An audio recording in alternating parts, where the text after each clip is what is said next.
एक समय की बात है। रामपुर नाम के गांव में एक मजदूर रवि अपनी पत्नी शारदा और 2 बच्चों के साथ रहता था। उसके बच्चों का नाम था साइली और सारंग। रवि बहुत ही गरीब इंसान था। वो हर दिन मजदूरी करने लोगों के खेतों में जाता था और बहुत मेहनत करके कुछ ना कुछ कमा लाता, जिससे उसका घर चलता था।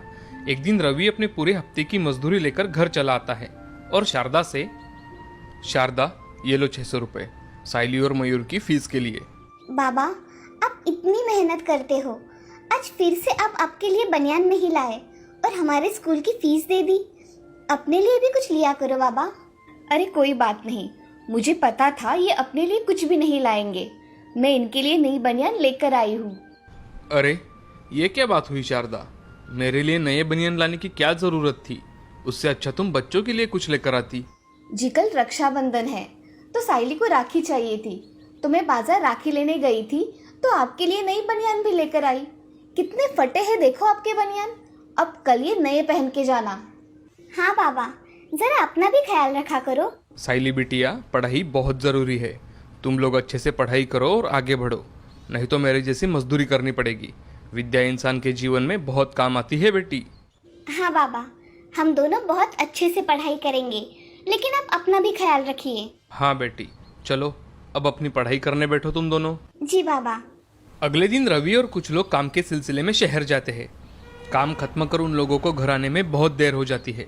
रवि और उसके साथी रास्ते से घर लौट ही रहे थे, तभी उन्हें रास्ते में एक औरत की चिल्लाने की आवाज आती है। रवि और उनके साथी उस आवाज की ओर दौड़ कर जाते हैं और देखते हैं तो 2-3 गुंडे एक कार को घेरकर एक औरत के साथ जबरदस्ती करने की कोशिश कर रहे थे।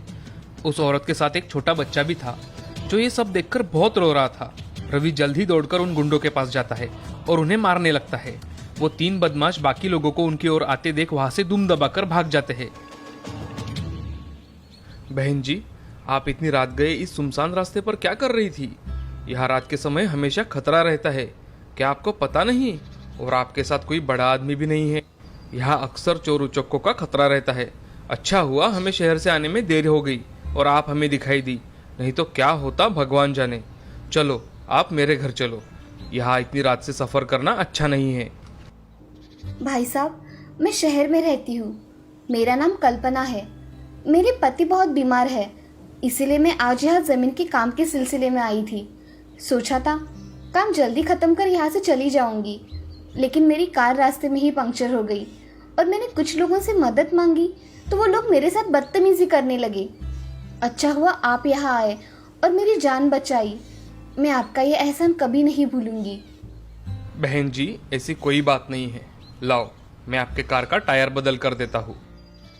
रवि कल्पना की कार का टायर बदल देता है और उसे अपने साथ अपने घर आने को कहता है। लेकिन कल्पना, उसके पति बहुत बीमार है और उनका ख्याल रखने वाला उसके सिवा कोई नहीं है, ये सब रवि को बताती है और वहां से निकालने की तैयारी करती है। कल्पना साड़ी का एक थोड़ा सा कपड़ा फाड़ती है और रवि से, भाई साहब, आज अपने भाई बनकर मेरी रक्षा की है। इस वक्त राखी तो नहीं है मेरे पास, लेकिन मैं ये साड़ी का टुकड़ा बांधकर आज से आपको अपना भाई मानती हूँ।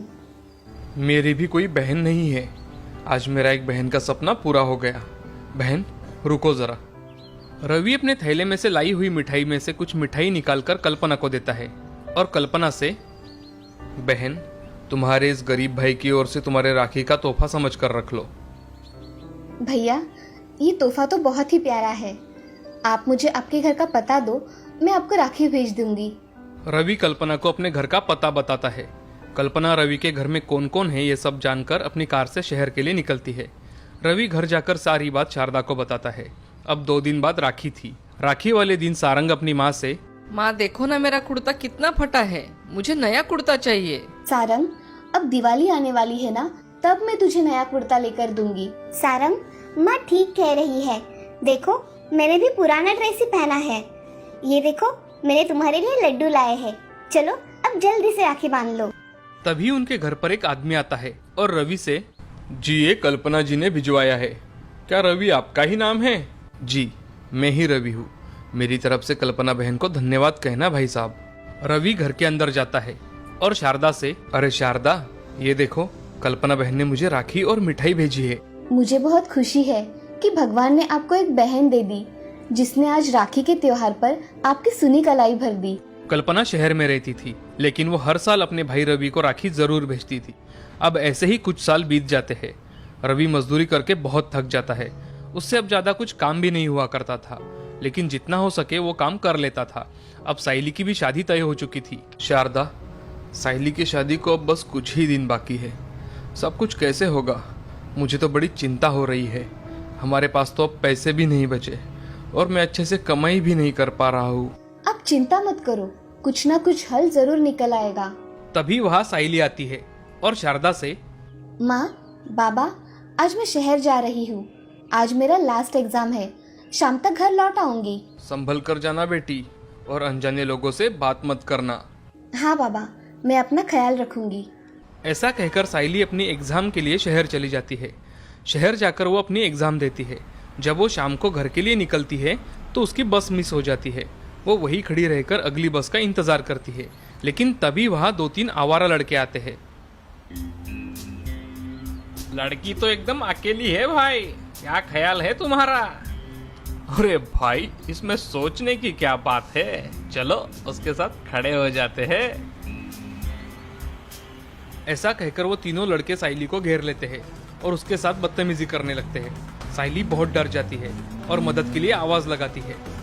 बचाओ, बचाओ, कोई मेरी मदद करो। तभी उस रास्ते से एक कार आती है और वहां रुक जाती है और उस कार में से एक जोड़ा बाहर निकलता है। साइली के पास जाकर वो आदमी उन लड़कों से, क्यों रे, बहुत मजा आता है तुम्हें लड़की छेड़ने में? हाँ, रुको अभी बताता हूँ तुम्हें। वो आदमी उन तीनों लड़कों को पकड़कर पुलिस के हवाले कर देता है। अरे बेटी, तुम यहाँ अकेले क्या कर रही हो? साइली उनको सारी कहानी बताती है। ये सब सुन औरत साइली से, अरे तुम रामपुर से हो? रामपुर में मेरे भाई भी रहते हैं। अब बहुत देर भी हो चुकी है, तो तुम्हें जल्दी से बस भी नहीं मिलेगी। चलो, हम तुम्हें तुम्हारे घर छोड़ देते हैं। उसी बहाने मैं मेरे भाई से भी मिल लूंगी। दोनों साइली को कार में बिठाकर रामपुर की ओर निकल जाते हैं। इधर घर पर रवि और शारदा भी बहुत परेशान थे कि साइली अभी तक घर पर क्यों नहीं आई। दोनों घर के बाहर खड़े रहकर साइली का इंतजार ही कर रहे थे, तो उनके घर के सामने एक कार आकर रुकी और साइली उस कार से नीचे उतरकर अपने माँ के गले लगी और रोने लगी। अरे क्या हुआ बेटी, तुम रो क्यों रही हो? शारदा साइली से कुछ पूछ ही रही थी, तभी कार में से एक औरत और आदमी बाहर आए। जैसे ही रवि की नजर उस औरत पर गई तो रवि, अरे कल्पना बहन, आप अचानक यहाँ, और वो भी मेरी बेटी साइली के साथ? कल्पना भी रवि को देखकर बहुत खुश हुई और दोनों ने रवि को सारी घटी कहानी बताई। कल्पना बहन, आज आपने मेरी बेटी को सही सलामत मेरे घर लाकर मुझे आपका हमेशा के लिए ऋणी बना दिया है। भैया, तुमने मेरी मदद की थी, इसीलिए शायद भगवान ने मुझे साइली की मदद करने भेज दिया हो। चलो बहन, अंदर चलो। अब तुम 2 दिन अपने भाई के घर ही रहो। बहन, मैं तुम्हें खत भेजने ही वाला था कि कुछ ही दिनों में साइली की शादी है। अरे, ये तो बड़ी खुशी की बात है भैया। सभी लोग बातें करते हुए घर के अंदर जाते हैं। कल्पना और उसका पति 2 दिन तक रवि के घर रहते हैं और जाते वक्त कल्पना रवि से, रवि भैया, ये 1 लाख रुपए मैं साइली की शादी के लिए दे रही हूँ। मना मत करना भैया, मेरा इतना हक तो बनता ही है मेरी भतीजी पर। अरे बहन, इसकी कोई जरूरत नहीं, बस तुम सब लोग शादी में आ जाओ, इसमें ही मुझे बहुत खुशी मिलेगी। भैया, हम सब तो शादी में जरूर आएंगे, लेकिन ये मेरी तरफ से साइली के लिए है, ये आप रख लो। कल्पना साइली को गले लगाती है और शहर के लिए निकल जाती है। अब कुछ ही दिनों में साइली की शादी थी, जिसमें कल्पना और उसका परिवार शामिल होता है और बड़े धूमधाम से शादी होती है। आज इस शादी के दिन एक गरीब का रक्षाबंधन के दिन बना ये भाई बहन का रिश्ता और भी मजबूत होता है।